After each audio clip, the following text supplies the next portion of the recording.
Well, again, I was in Indianapolis with the show band, and it was during the race time. I didn't know anything about the race, but there were lots and lots of celebrities there, and I got to meet quite a few that were popular in the early 70s, television show popular, and several newscasters and so forth. And they would come into the lounge and catch the act, and in the breaks I would go and sit with them and try to learn a little something about them, just try to stir up a little interest in the group. And I was a believer then, so my intention was to go on the road with a band and to be the best example of Christian that I could possibly be in a very heathen world. And one time I went down and sat with a wonderful couple that I talked to during 3 breaks, and a very interesting man. I would say he was probably in his 30s at the time, maybe a little older, and his wife, and he spoke with a pretty heavy accent. I just took it as an Italian accent. And we talked and talked and talked. We talked about everything but the race, which was coming up. And after they had to leave, he said he had to get up early in the morning, and they left, and I went back to the bar, and the bartender said to me, "Do you know who you've been talking to all this time?" I said, "No, just a nice couple." He said, "That's Mario Andretti and his wife." So I was talking to this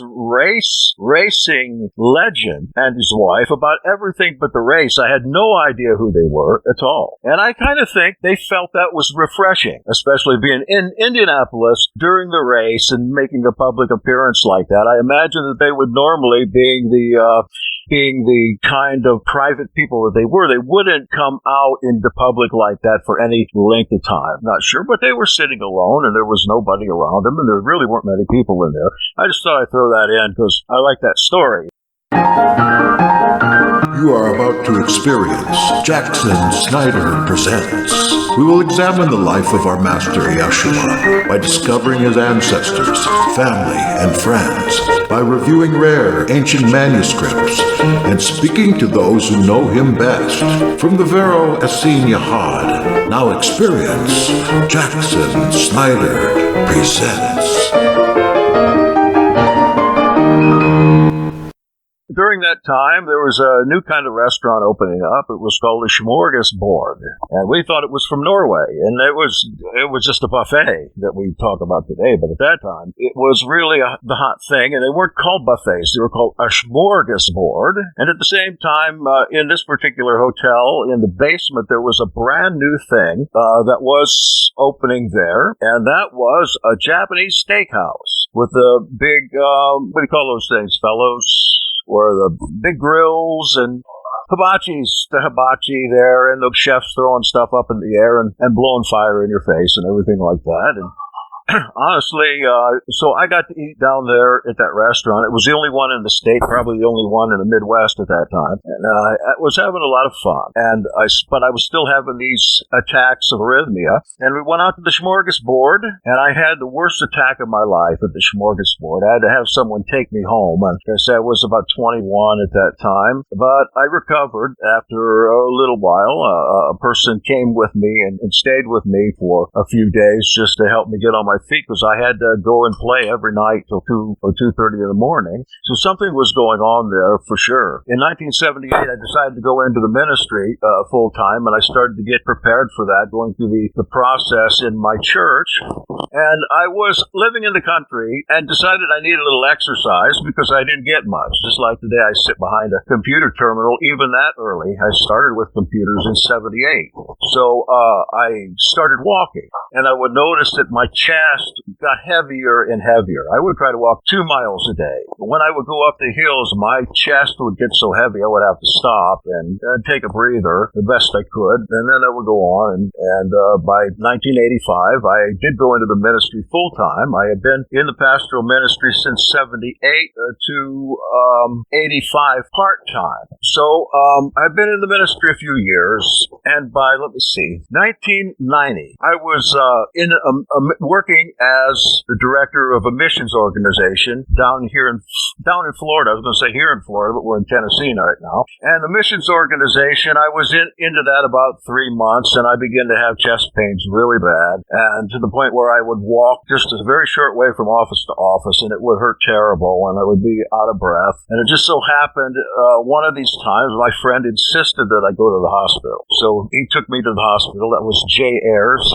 He lives in Tampa now. Maybe some of you know know him. He insisted I go, so I went into the hospital, got a diagnosis, and started going to a cardiologist. And what the cardiologist told me at that time, at the age of 35, was that you need a 5-way bypass right now. He said, your arteries are, for the most part, 90%. One's 100% blocked. That's why you're having the trouble. And one's about 70% blocked. So I have 5 problems there. And I didn't understand this from a medical point of view at all. I didn't understand what bypass surgery was. I thought he meant I needed a heart transplant. And I thought, how can this be? I'm 35 years old. You must be crazy. But I met the same year my wife, who was a missionary in the same missions organization that I was in, and she was a health nut, and she got me started on raw juicing. So what the doctor had told me, he said, it's too bad because you don't have any insurance, or you need to go have this operation right now. Your life's at stake. There's a possibility there are some organizations that will help pay for part of this if you don't have insurance. You need to be investigating those. Now, remember, there was no internet at that time. This is just about the time Al Gore invented it. And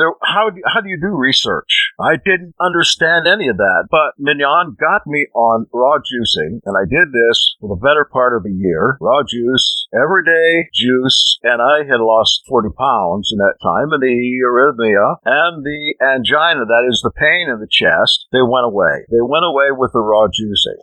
And I think that was in part because of the weight loss. I got down to about 180 pounds, where my set point was about 200. And then I got off the juice and got back on a regular diet.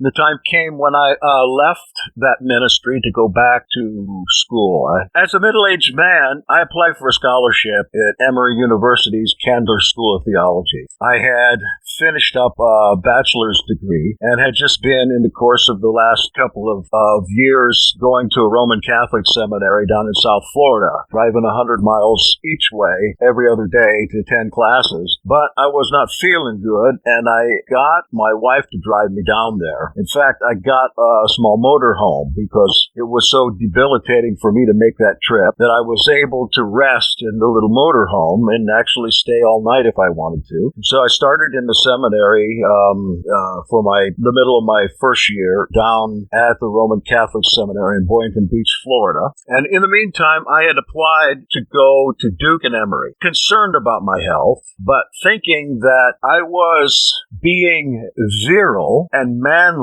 by standing up to the pain that came with it in the chest and the anxiety that sometimes came. And yes, I was going to the doctor and all, and I was doing juicing on occasion. I didn't know anything about natural medicine, and besides, I was too far gone for curcumin and the rest of those things that are beneficial. I was just too far gone. I asked the doctor about this. I said, is it because of eating too many hamburgers, too much fat, too much cholesterol? He said, Jack, you couldn't eat enough hamburgers in 10 lifetimes to be this full this early. He says, this is a hereditary condition that there's no way that you could get around. And he said, the weight loss thing will work for a while, but eventually those 90%ers are going to close up entirely and you're going to be dead. And I kind of felt heroic in some way. And I think back now, it was ridiculous because I don't know what put that into my mind to feel heroic about being sick and not really going after what was going to help me in that way, and feeling like if I could have eaten hamburgers for lifetimes and not had that much plaque in my arteries around the heart, then I was a goner anyway. There's nothing that could be done about it. I didn't have the resources to get the bypass surgery I needed at that time. So it just so happened that in applying to Candler and Duke University and Emory, I got something very rare.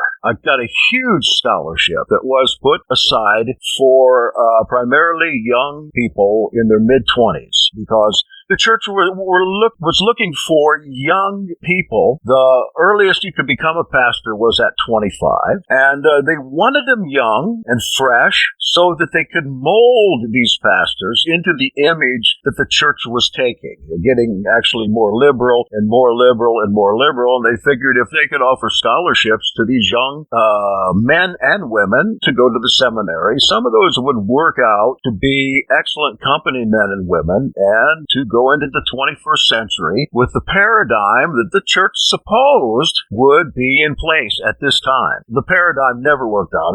Paradigm was plurality. That by the 21st century, in the next 8 years or so, everybody's going to get together and be all right, independent of race. That's right. Or religion, or creed, or culture, or nationality. By the 21st century, the Enlightenment would come to such a degree that the paradigm for the church was pluralism, that you would get as many different cultures and types of people into the church that you could, and let them work things out. Well, that's a paradigm that will never work except in a utopia, but that was what was taught. So me being approaching 40 to get this kind of scholarship was just unheard of, and I still am not sure how I got it, but it paid for a lot, not only paid for a lot of this seminary training at Emory, which was $500 per credit hour at that time. 200 hours were required. I mean, that's a stack of money. And besides that scholarship, I got a job with it, which was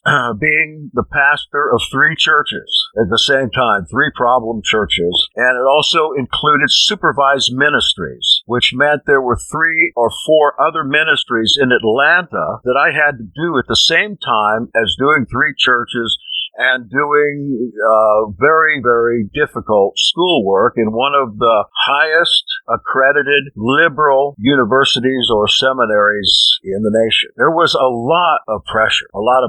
And where I lived was about 75 miles away from Atlanta, to where I pastored. And so it was a matter of getting in the motorhome and driving to Atlanta, getting up there at 8 in the morning and starting classes. The classes would go all day until the late afternoon. Then the supervised ministry would start, and you would go all evening somewhere, like a nursing home, to work. I worked in a senior center and several other places during the course of the 3 years that I was there.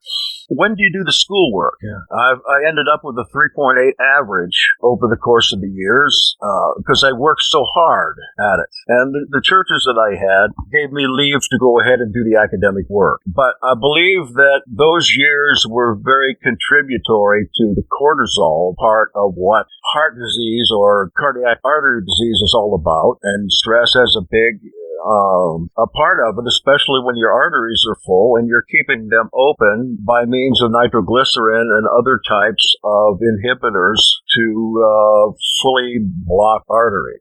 Now, an infarction, in a medical term, is when you have a blockage specifically to a heart artery that shuts off the blood entirely, or to the point where the heart in a particular place does not get enough blood and part of the cells die. And that is what we call a heart attack, the death of cells in the heart. It's the same thing for a stroke. If you have a blockage in the brain or an artery that breaks open, an aneurysm, and that blood flows into the brain, it poisons the cells there, and the cells die for lack of oxygen. And a person has a stroke, and depending on where that happens, depends on where you're going to be disabled by the stroke or killed by the stroke if it happens in a particular place. So, where am I? So, 91, just before I went into that seminary, my father died. And in 1978, he had a massive coronary. We're talking about 91, but we're going back to 78, where they hit him with the paddles 7 times to bring him back. And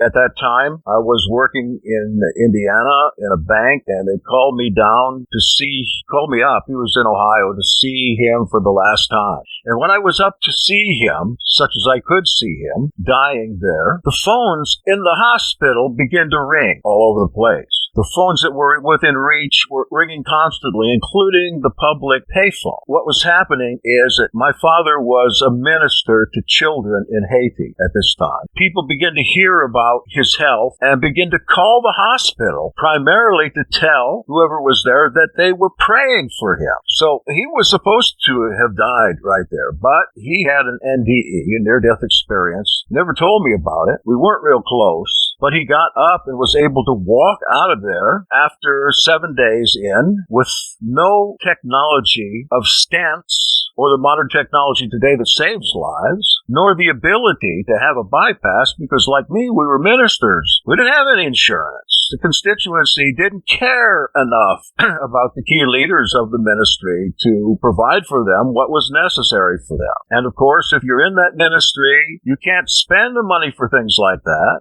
because you are breaking the law by doing so. So what was his options at that time? He went to a health clinic for chelation. And in the course of the next 14 years, he had numerous horrible episodes. And the last few years of his life was primarily spent in paranoia with only a very small portion of the heart muscle still alive. And I was running the ministry at that time. But in 1991, he passed away.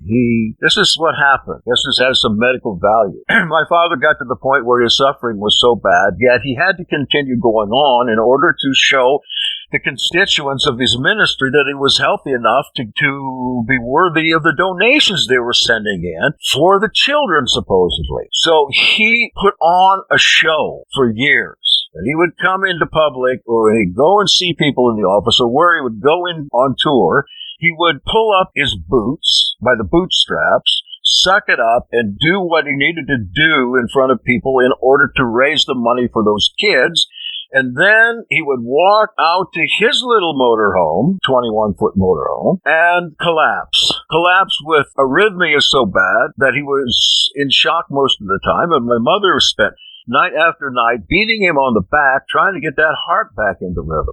So he was in Michigan visiting my brother, and they went out for ice cream. Well, he was very concerned about his fat and sugar intake. So what he got from the ice cream place was non-fat, non-sugar yogurt sweetened with aspartame. At that time, people were not really aware of the danger of aspartame. And he ate the ice cream, went back to my brother's, went to sleep, woke up and died. The aspartame plus his arrhythmia, aspartame causes arrhythmia, was too much for him, and nobody knew about the aspartame. But since then, there's been an antidote to aspartame arrhythmia that everybody ought to know about, especially people with heart disease. Which, if you ask me, I'll tell you what it is. Because the same thing that happened to me at a church carry-in dinner, somebody fixed me a glass of iced tea, and down south where I was ministering at that time, the custom, as now in the south, is this tea that is so sweet that us northerners could not even drink it. So that glass of tea was loaded, and I had just finished giving a speech down there, and I drank that whole glass of tea. And then when I got home, after I warned the people there, please don't put the aspartame away, I started having the same kind of arrhythmia. And at that time, there was internet. And I thought, oh my gosh, somebody's giving me aspartame. And I called real quick, and I found out, sure enough, they dumped 3 packages of aspartame in there. And I got on the internet, and I thought, I can't get to a hospital from here. I'm going to keel over like my dad did if I don't find the antidote on the internet. And while my heart was racing, and I was going into shock and dizzy, I was searching the internet, and I found it. It just so happened that we had some of the antidote, which is a pretty common thing that Christians are against. You won't find it in the home of a good Christian. But I was a pastor, but I wasn't that good of a Christian. I happened to have some. And I used what I had there, and it slowly eased the problem. Let me tell you then. Some people, when they take aspartame, their liver is such that their liver turns the aspartame into methanol, talking about wood alcohol. That's what causes the poisoning. The antidote that I found, the antidote for methanol is ethanol. I went out to the refrigerator, and I had a bottle of stiff, what do you call it? The kind of wine that they add alcohol to, cheap wines. Wine that an alcoholic would drink. It's 15% alcohol. And I drank half of that bottle right down. And it neutralized the methanol just almost immediately. So you might keep that in mind. Because since then, I had parishioners that had terrible arrhythmias that carried around with them Diet Coke, or Diet Coke addicts because of the caffeine in the Coke, that while the aspartame was killing them. And the ones that would listen to me about that and quit drinking that would stop having the arrhythmia. Now, it doesn't happen in everybody, but certain people, and certainly in me. So I pastored for a number of years in this condition, using nitroglycerin and other aids in order to keep my arteries open, and having lots of trouble, and going to the hospital, well, pretty often at that time, until 1998, and I decided it was time for me to decide whether I was going to make a lifetime commitment to the church or not. I decided not to, but I reserved the right to come back. I wanted to take a couple years off in order to do something something else, and the salary, some people think that ministers make lots of money, but the churches were troubled and small, and my job was to go into a small troubled church and either revive it or put it to bed. Now that's the job they gave me, and they sent me to churches where there was not even a musician every time, because they knew I could do that too and not get paid anymore. They wouldn't have to pay a musician that way, so they could be even cheaper. Paying the preacher's pension and insurance in the cases where there was insurance was usually voted down by the church boards. Not because they didn't have the money, but because they were stingy. Many of these churches had bank accounts in excess of $50,000, but they were in the cemetery fund or the steeple fund or some other fund, and they just used these funds or the thought that they couldn't get into these funds as a reason not to fund pastors. We all had that problem that were in the business of reviving or shutting down. There were several of us that were doing that. Sometimes even the pay was paid in cases of chitlins, as in the case of my friend. Oh yeah, well the first paycheck that my friend got in this same area around Atlanta was they brought him a case of Mother Something's canned chitlins. He was from up north. He didn't even know what they were. But they said to him something like, "Well, brother, you can give money anywhere, but you're only one place to get these." And he accepted them graciously, and you had to. You made them mad, then you had even more problems. So I'm done talking about the church, I guess. So anyway, 1998 came, and I moved to Sarasota, Florida, where I worked as a supervisor for Ameritech, and it was in a call center. There were probably about 150 there, and they were taking fire and burglary alarms and calling the police. That's what we did. And I was supervising, I don't know, probably about 25 people at the time. And all of a sudden, I started having chest pains. Now, I had been going out and exercising every night, seeing the armadillos. It's all right, you guys. Take a nap. Oh, it's good. It's good. You guys have worked so hard today. You go right ahead. Fortified wine, sure. I began to have bad pains. I thought it was indigestion, so I went and got some yogurt out of a machine. I took the yogurt, ate that, felt better, and started drinking some coffee to stay up. This was at night. This was midnight. And then they began to be really bad. And I thought, what's going on? So I thought, I've got to get away from this place of working for a little while and get together. And so I left the call floor and I went out in the hall thinking I was going to go into the restroom and get in a stall. Because when shock starts coming on you, not only do you get extremely dizzy, cold sweat, like you're in the shower, but also your bowels start moving. And it's not that your bowels have to move, it's just what this does to you. I thought, I'm going to go and sit in a stall in there and recover. And I got to the bathroom door, and it was so bad and I was so dizzy and sweating that I thought, I better not go in there, I better call somebody. If I'd have gone into that stall, I would be dead. I would not be here to talk to you, because I was having a major heart attack. One of the arteries had received a big enough clot to cut off all circulation to one part of my heart. And so what I did instead is turn the other way, went into the break room and called my supervisor. We were on the second floor of a business building, and like I said, it was midnight. And I told him that I needed help and could he get down to the break room as quickly as possible. And he said, yes, he brought someone with him to do that. And I said to him, I think I'm having a heart attack. This was just a young fellow, and he brought another supervisor over that was young, probably never experienced anything emergency like this before. And I said, get me downstairs and call an ambulance. So they got me downstairs, got me into the lobby of Ameritech, which was very high class, and onto a leather couch. Now here's where the hilarity begins. They called the ambulance. This was in Sarasota, in a part of Sarasota called, I can't remember, but it was actually in the next county up, part of Sarasota, but in Bradenton County, and out in the country in a new subdivision of business. I can't remember now. But the ambulance, we waited and waited and waited and waited, and it didn't come. In the meantime, I'm on this leather couch in horrible stabbing pains to the chest. And they said, what can we do for you? What can we do for you? I said, if you pray in tongues, that's what I need right now. I didn't know what I was talking about, of course. But the security guard knew. And the big old night security guard came up and he said, I know exactly what to do. And what's the problem with this fellow? He's having a heat stroke. A heat stroke? In December? Okay, fine. He said, I know what to do to take care of this. I said, don't do anything. Just get the ambulance here. So instead, he went down to the closet where the hardware was kept, and he got out a fire bucket. Well, beloved, we have to take a little break now. We'll be back when it's finished, promise. Just as I promised, Jackson Snyder Present is back now to finish up message and fulfill promise.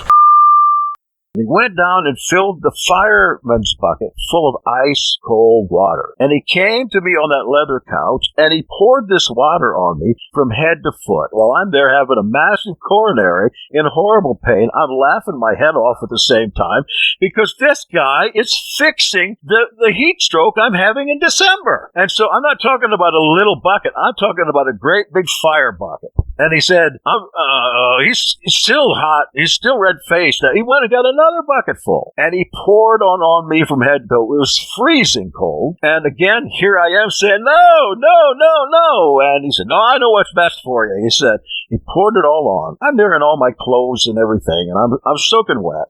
Then the ambulance had gotten lost. It finally got there.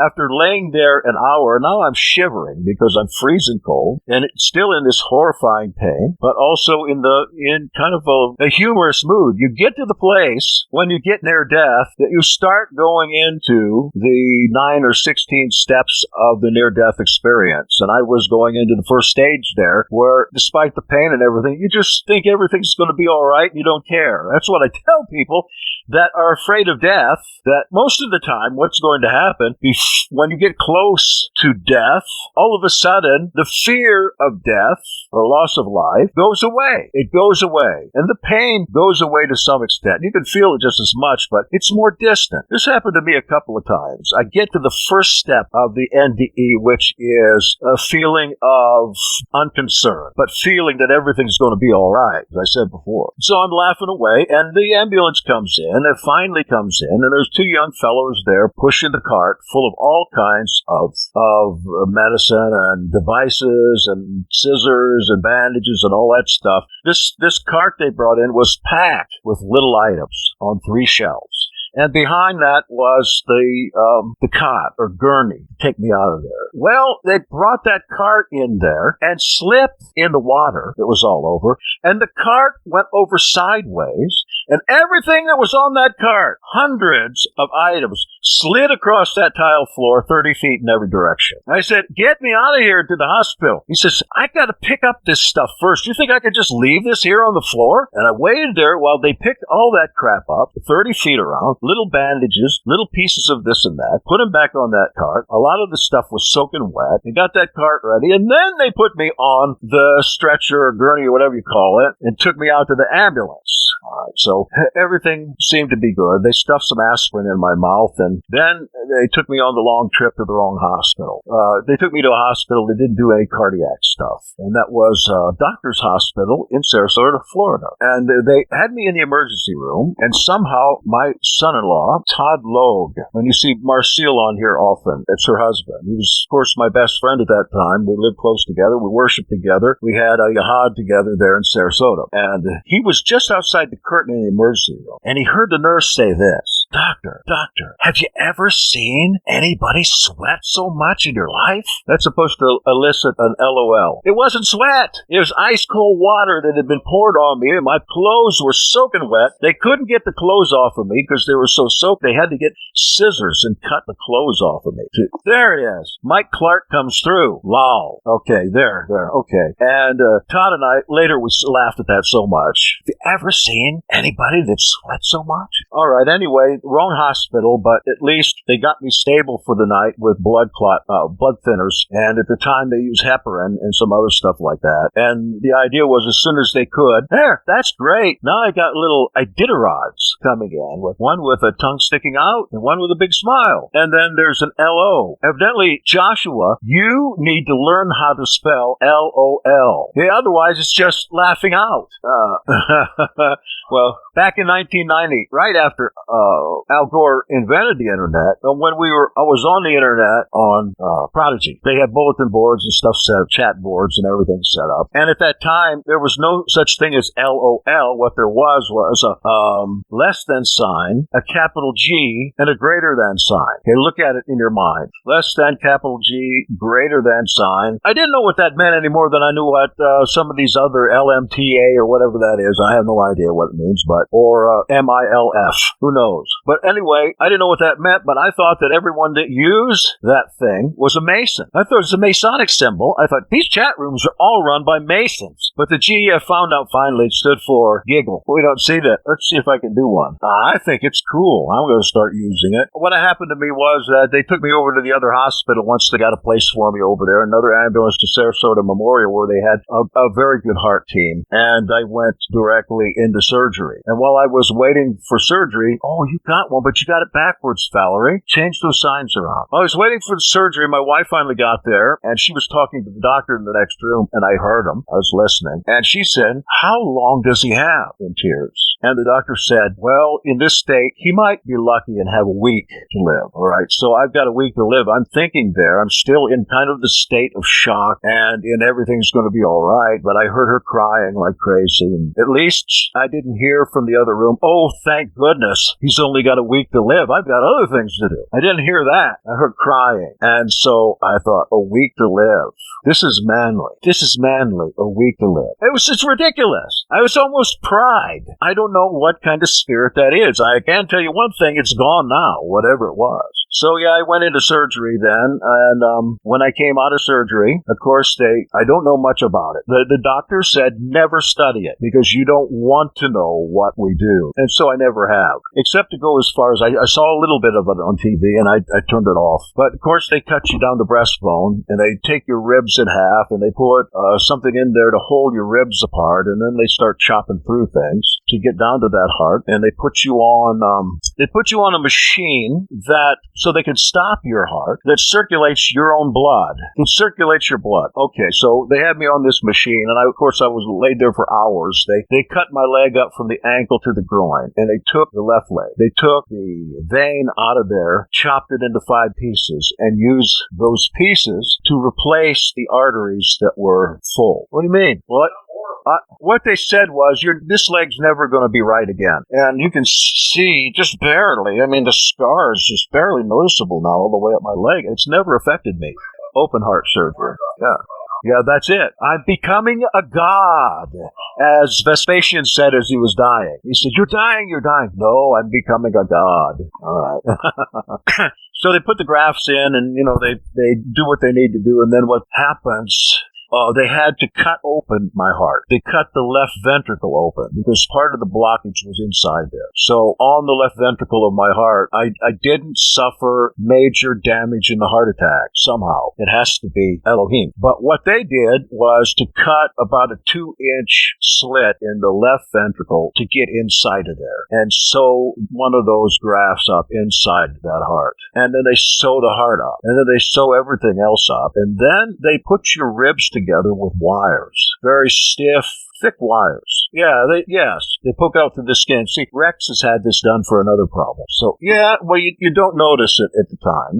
But what I came out of it okay, and I was in the hospital, I don't know, a week or 10 days. But what I do remember in the hospital is something like a vision. My hospital room was so hot, and I complained about it, they put me in another room. And when I got in the other room, it was nice and cool, and I fell asleep. And I dreamed of Bill Clinton's impeachment. That was That was on a television show. The hearings were going on then, and that was going when I was kind of in a trance, and I fell asleep, and I dreamed a lot about what I heard on TV, and it was an ethereal dream. And then I dreamed that it was raining on the impeachment process, and I dreamed that I was getting colder and colder from the rain, and that there was icicles hanging off of me, and that I was dying of cold. And I woke up, and the sprinkler system had come on in that room. It was about 68 degrees in there. The temperature was, it's a baptism of some kind. The sprinkler system was on in the hospital room. Nowhere else in the hospital but that room. And I was soaking wet again in there. And I woke up and I thought, what kind of hell am I in? What is this with water? Oh, that is the capital G. Giggle. Well, see, it's what I'm talking about. It's heart attack hilarity. And finally, the last day, somebody said to me, you need a shower, a nurse. Okay, so a nurse says, I'm going to take you in and give you a shower. She lied to me. In a way, she lied. I said, okay. I was a little more modest in those days than I am now. I don't care who sees me now. I've been in the hospital so many times. Yeah. Well, this time in the hospital, I just got out, I was in there twice in the last couple of weeks. I was around in my bikini underwear, I said, how can you...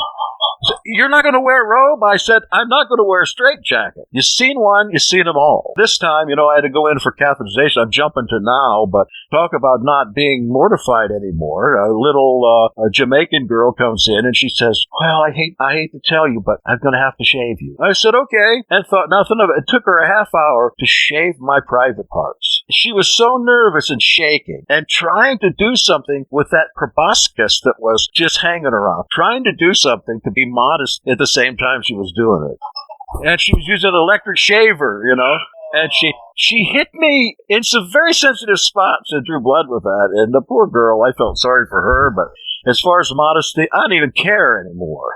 As far as that, if you want to see it, that's your problem. All right, so anyway, in the shower, the nurse takes me in the shower, and I've got pants on, but no shirt. And the nurse turns me around and reaches around to my chest. At this time, I didn't know there were wires in there. And she gets a hold of something and breaks it off with a snap and a shiver through the entire body. Which she said, this has to happen, and I'm sorry, but that's why I got you in here. And so it's to break whatever the handle is there, and I guess the wires are still in there, right?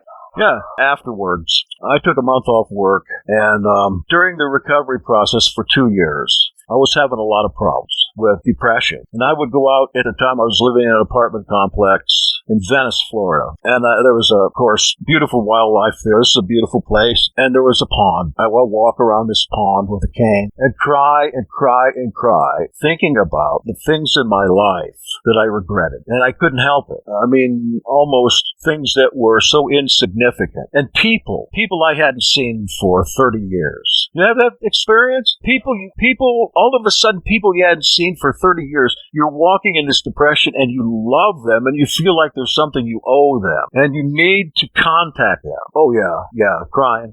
And I wanted to go back into the ministry sometime, but I found that I couldn't speak much afterwards. I mean, I couldn't remember words, names especially, names of a lot of things. And I still have that problem now, but I've worked on it for years. Well, I read an article a couple of years later. I went back into the church ministry and was in the Panhandle of Florida, and I read an article in the little newspaper, and what it said was that they had done some tests on these machines that exchange blood, and the estimate was that 20% of the time, when that blood goes through the machine, it picks up metal shavings, because these machines were made in a dubious place. I won't mention where. It picks up metal shavings, and those metal shavings get up to the blood-brain barrier and cause strokes in people. And I thought, has this happened to me? And the doctor, I called the old doctor up and asked him. He said, oh, don't worry about that. Don't worry. There's nothing to that. Nothing to it at all. So what I did was I went into a local doctor where I was living then, and I said, I want a brain MRI. He said, what for? He said, I just want one for my own use. And he went around with me on that, but I said that I have a good reason, but you have to vouch for it. Just trust me. And he did trust me, and he gave me the order. So I had insurance by this this time, and they paid for it. And I went and had an MRI at the hospital, and they called me in for the MRI, and they said, "We're sorry, but it didn't come out. But we didn't see anything wrong." I said, "How can you see nothing wrong if it didn't come out?" He said, "Well, a lot of times they're blurry. We really can't see anything." I said, "Do it again. Do it again." They said, "Well, it's liable to come out the same way." I said, "Do it again." I had to insist on it, and they did it again. But this time, it came out clear, and I got somebody to read it for me, and I looked at it myself, and it was clear enough that I could read the thing. And the doctor that read it, or the technician, he said, "Look here, you have 2 vacuoles." Well, if you don't know what a vacuole is, it's an empty space. I said, "What caused 2 vacuoles in my brain?" There was quite a large one and a small one. He said, "Strokes. You've had strokes." I said, "Could it be possible that I had them on the table doing a bypass?" He said, "Oh, probably. You had a bypass recently." "Well, yes, that's probably it. Have you had strokes before?" I said, "No." And so here, that machine had taken out a piece of my brain. And that's why I was having so much trouble with depression, I think, and certainly finding words and names. And I still can't remember common names of people that I talk to frequently. So if I see you at boot camp and I can't remember your name, it's not because I haven't tried, because I have tried hard. I work hard on that still. And what I had to do for my messages from then on was to manuscript everything. Everything I manuscripted in perfect detail with as perfect a grammar and spelling as I could. And I practiced reading those things to the point where I could read them and nobody could tell I was reading word for word from the pulpit. I knew them good enough. When I had finished, it would take me all week to finish one. I would go for 7 type pages. That's about 40 minutes. And I practiced them till I could read almost without detection. And that's a skill that I still have. When I'm talking off the cuff here, I can't do it. But if I'm reading something, I can read it, and chances are you'll never know it unless I show that to you. In fact, one church, the last church I served, a smart teenager came up and said, "We know you're not of God because you're reading your sermons." Well, I'm sure it's not of God, but to work on the talent to do that. If you've ever read my sermons on my site, you'll know that they're top notch. I got voted the best preacher in the Alabama West Florida Conference, even in these little churches. So that was exciting to get that. And I got that after the strokes, reading manuscripts. Even the bishop couldn't tell. That's exciting for me, yeah. Let me see. I'm going to have to do another section of this later because there is hilarity to come. Something happened to me March 5th. 1999, just less than 3 months after I had this surgery, that is so unbelievable and so pathetic that it's hilarious now. It's pathetic. All right, I'll just tell you about, I've had, since then, a number of seasons of anxiety where I thought I was having a heart attack. Everything happened. The angina, the arrhythmia, the anxiety, up to shock. One time I got the shock, and what I did, what I was told by heaven, march to Zion, I was told. March to Zion. And so I started marching. I marched the heart attack right off because I got the blood flowing around that clot by marching and jumping up and down at one time. But since then, in 2008, I want to tell you just about this one. I had another heart attack, so the bypass lasted me about 10 years. This time I was living in Vero Beach. I just moved there. I moved in, my wife was ill and dying, and we moved back down to Vero Beach to my mother's modular home, a small manufactured home. And it was our hope that my mother, who's still alive and doing well, would help me to take care of my wife and try to get her well. During that time, I had a heart attack, same time of night, midnight, and I woke up and I was in shock, shocking bad and sweating bad, and I knew this is the real thing. And my wife was sleeping in the other room, and I got up and I called 911 to get the ambulance over there, and I stayed in the bedroom, which is in the back of this little house. And the EMT got there very quickly, and they brought their little carts in and everything. Only they had a cart and a wheelchair for me. Now, this is a bad heart attack. They've got me into the chair in the bedroom and pushed it through the house, and we got to the back door to the screened-in porch, and what happened, but the chair got caught in the door jamb. The guy was pushing it so hard to go down the steps to the porch that he jammed it somehow into the, what do you call the sides of the door with the metal on them? The frame of the door. He jammed the thing into the frame of the door, and it locked up on a hinge or something. It locked up. They couldn't get it out. Here they're shaking this thing and going back and forth with it, trying to get it out of the door, and my blood pressure dropped. The one guy was monitoring the blood pressure. The blood pressure went down to 40. And then it went down to nothing. And then the guy said, the EMT shouted at me, "You're dying, man. You're dying. Your blood pressure's gone. You're dying." And then he said, "You're dead. You're dead. Wake up. You're dead." And I was thinking at that time, is this what death is like? I felt, I don't care. I feel good. I like this feeling. Well, what I think,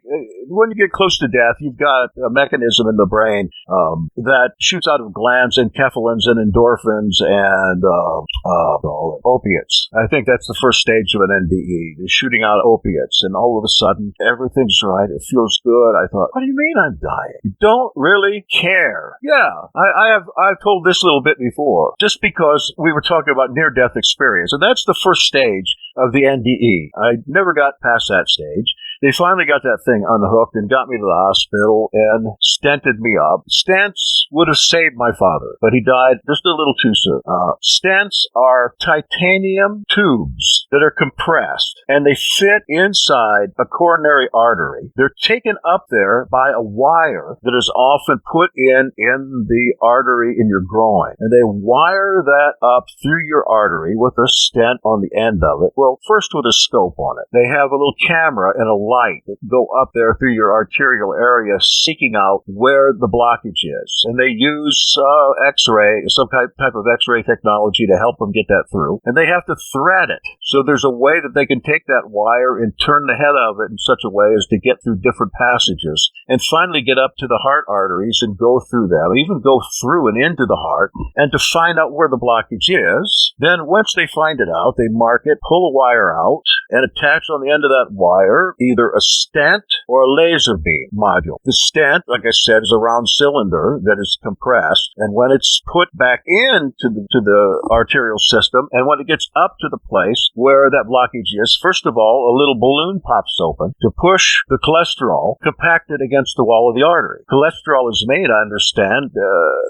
its purpose is to fill in cracks in arteries, for one thing. When you got lots of cracks, you're going to get a lot of cholesterol in there. And like I said, my problem is hereditary. I could take every herb that you could possibly imagine would be good for such a thing, and it isn't going to do me any good. The cholesterol is always going to outstrip whatever you put in there. And I get told time after time, cholesterol is not the problem. Inflammation is. Well, yes, inflammation is, but that calls for cholesterol. Cholesterol fixes some cracks. It fixes some inflammation, but cholesterol can build up, especially in people that have a hereditary predisposition to this, as I have. They put some stents in there. Since then, being stuck in the door, I had a heart attack in 2010, 2012, 2013. In 2015, I was in there twice, and this is the first time they did something. Each time, they put stents in there in different places. So I got 9 stents in there now. They expand those cylinders to hold the artery open. I didn't say that. Okay? This time in 2013, I have a problem in this artery called the Widowmaker. It seems like it's always there, and it has 4 stents in it right now. What they did in 2013 was they put a stent inside of a stent in the middle of that artery, and they widened the stent that was already in there by expanding the stent in the stent. You ever heard of such a thing? That's amazing. Okay, so I had a heart attack in 2015 in October. In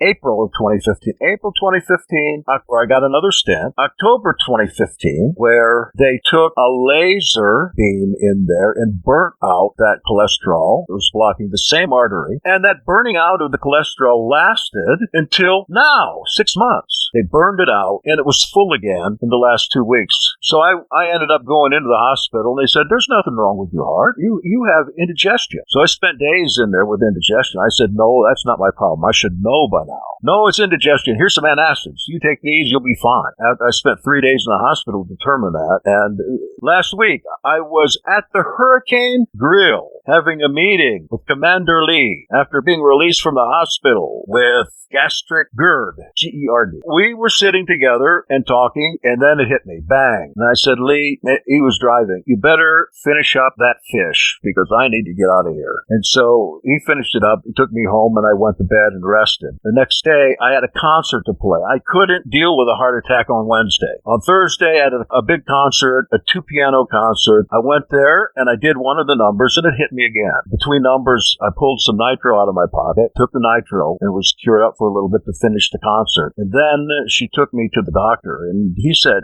you got indigestion. I said, put me on that unit there and see. So he gave me a EKG. It was very abnormal. I said, get me in now. And he got me in now. So I went in there. This time they just used a balloon to open it up, but it had done some damage before I got in there. So sometimes when you've got problems, and you know what they are, your body knows what's going on, you have to insist with these doctors. You have to insist on something. Well, that's about the end of my story. I don't have time to go into what happened right after the first heart surgery, but my breathing is good, but I get winded. And before this last cleaning out, I couldn't walk 10 steps without having major angina. Oh, yeah, there's lots of negative ions out here. I was looking forward to getting out of the hospital in time to come over here, and I did, and everything is the air is so fresh and clean, and there have been daily showers here, showers of blessing. I think that I didn't have to just lay on a leather couch to enjoy.